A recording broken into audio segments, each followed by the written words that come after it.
And also I have a private school of Wing Chun, and we have classes 4 days a week.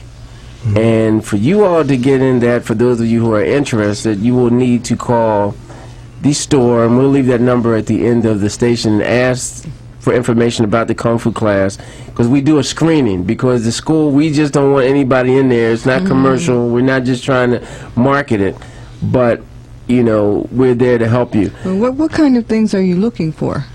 Well, one of the things we're looking for is someone who is definitely interested in learning, but also someone who needs to learn or know that they need to learn patience. Because one of the missing ingredients in a lot of art forms is patience. No one talks about patience. True. Everybody talks about, I want to get this now, and I want to learn how to do this, and I want to me. But, right, but patience is the key, because what happens is, when you're dealing with a system like this, it's just like in Tai Chi. I mean, I can actually teach you the whole system, the moves, in one day. Now, to get the nature of the system and the nature of the moves, that's what takes quite some time. So this is a really unique art form, and the type of people that generally find themselves in this system are self-motivated, or people who want something better, or who are trying to get rid of a lot of scatteredness in their life. You know, it's not a system that I would invite those of you to come into if you're trying to learn how to fight. Because we do not do belts, we do not do bowling, we do not do a lot of the traditional things. We don't dress up in costumes, because our belief system is, if you're going to get in a situation in the street, you're not going to have time to put your Kung Fu uniform on to fight. You got to do it. It's very practical. We do a lot of one-on-one exercises. We do a number of things, and of course these things can be extracted to defend yourself, and you can defend yourself very well, because the history of the Wing Chun system is, and for those of you who know, Wing Chun is a martial art form that was designed to beat other systems. But the only way to learn it is you got to be patient. So it's not like you come in and you learn how to beat somebody up. But what you can do, and I think what separates this system from other systems is that what you learn today, you can use today. Whereas when you study, I remember when I used to study Shotokan and White Crane and Judo, you got to learn how to do all this stuff first before you can get busy. Now, if you ran out of money in the first couple months and you didn't have an opportunity to get to the point where you can really work on somebody, then you lost. You see, so Wing Chun is a really, really smart art form.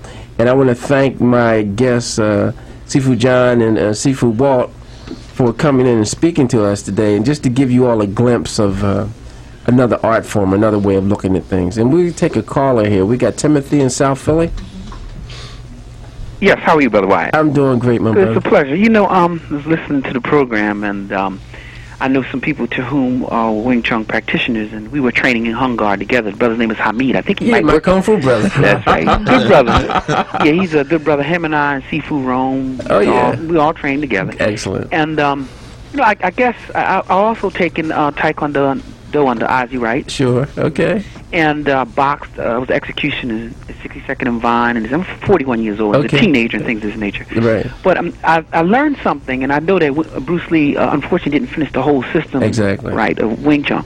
But I did learn from taking different arts that you can take something from each one of them. That even though I thought that Wing Chun was powerful, that it was sophisticated, and it was effective, the mere fact that you looked at the other arts. One thing good about Hung Gar is you're able to build your body. Those weapons, the weight of them, the lion, the dragon, all those things of that nature.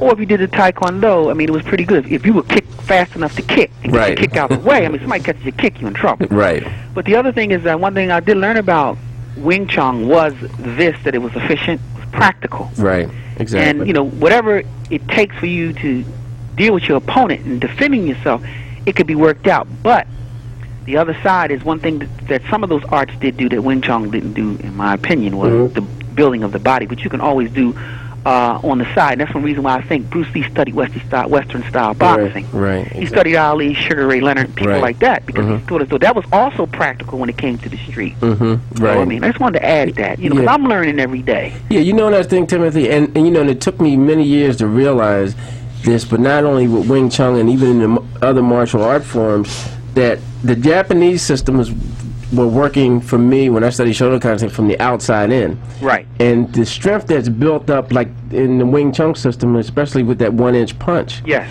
that training happens from the inside out. Oh, okay. So like I used to tell my students when they first come to class, so when you throw a punch, your punch has no energy. It's kind of like just a punch. Right. But then as years progress, now your whole body's in that, because now the beautiful thing about Chinese systems and developing things that way is you develop them from the inside out. So it's almost like you go in there and you start the system, you won't get any strength. Now 3, 4, 5 years later, you do the same moves, now you got a different type of nature going on inside your body. That's very good. As another person I want to mention, besides Ali, who I thought was one of the greatest martial artists during my time period as a Western-style boxer. Also, people might not, and I may not like this person's character, but Elvis Presley was an excellent Kempo artist. Oh, yeah, definitely. Ed Parker gave him, I'm pretty sure Ed Parker gave Bruce Lee his first form here, but Ed Parker, I think, was one of Elvis's training. Elvis always had that movement. Right. But he learned a lot. And Kempo is another thing that I think has the combination of many things. This is why when I look at the arts and I study the arts, I try to take a little bit from all of them. Sure. But listen, with that, I'm going to let you go. But they say always concentrate on the one point. And, because that can get you over. Right. Thank you very much. Sure, sir. Take care. Okay. Yeah. All right. You know what? Something special? What? It was not special, but okay. Got plenty of Sony 7 and Sony 9. People are like, oh, you got fiber. Yeah, well, we still need to clean our systems out, and we still need to detox. Always back to basics. Right, and we still need to do those things. Those of you also know, and I said this before, I talk about chlorophyll all the time. That's right. Chlorophyll, Sony 7, very popular now, Dr. Wise University herb stores. And also, I want to let you know that every third Monday of the month, we have our community health talk. It's more like a community awareness meeting. And the number there is 215-222-0900. That's 215-222-0900. And one of the things that we try to introduce to you at Dr. Wise University Herbs is some key things to help you deal with your health situation. Because I don't know if you all are paying attention, but you'll see that we're in the midst of a health shift, and a lot of these hospital practices, or the things that we are subjected to, are not as complicated as they appear to be if you know how to check things out.